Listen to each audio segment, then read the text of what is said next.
YouTube, what's up? It's been a while. Oh my gosh, lots happened. I got, let's see, 12,818 miles on my Model 3 since I think I filmed my last video when I first got my car.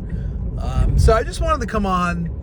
I got almost 13,000 miles on this. I drive close to 35,000 miles a year. Mainly due to work. I commute, I drive all over the place. That's how it goes. And Model 3 is the perfect car for that.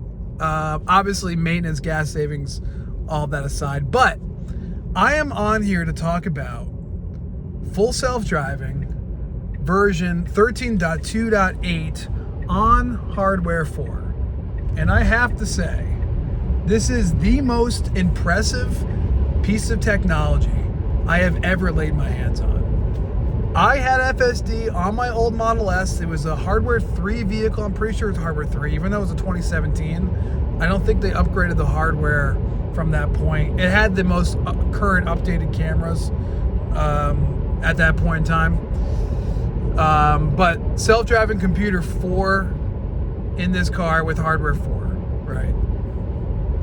I have probably done maybe close to 10,000 miles on FSD purely. I use it all the time.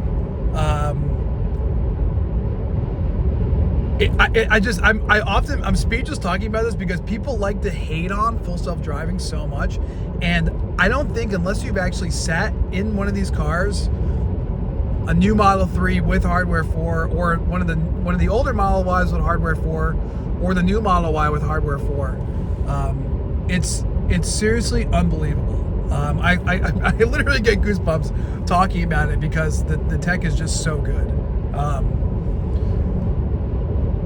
I've driven most of my drives on FSD without any intervention. I seriously can't even remember the last time I had to intervene with the car. Obviously, I do a lot of highway driving, so that's just, I think, easier, I guess. There's not as many, encounters you have, but putting this thing on the hurry mode, it's pretty crazy how it anticipates vehicles in front of you that are driving slower and moves around them, not waiting till you're on someone's bumper to get over in a lane change, a good click out, making a lane change and whatnot. It's pretty incredible. So I hope to do a little more in-depth view, but just my initial impressions, if you're on the fence about getting this car, the Model 3, the refreshed car, I think is fantastic for anyone that's commuting. The Model Y is probably the perfect vehicle for most people, especially if you have kids and family and you're moving stuff around and you want a hatchback and sit a little higher up, all that sort of thing. But I think for most commuters, the Model 3 is a pretty insane deal for what you get technology-wise. I think I paid, I want to say $33,000, including tax, on this car after all the incentives. I'm in Massachusetts, so we get a $3,500 tax credit, or rebate rather. And I was able to get the $7,500 tax credit at that time last year. I think I got this car December 28th or something like that.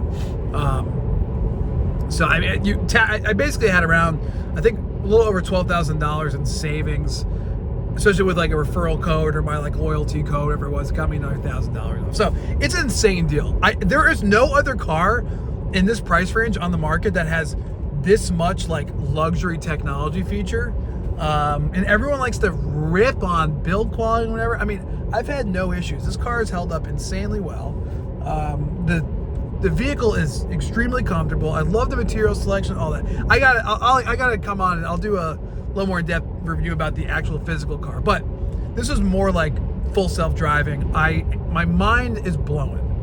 And it was something that I didn't really use very much at all, my old Model S, because it just was a little clunkier.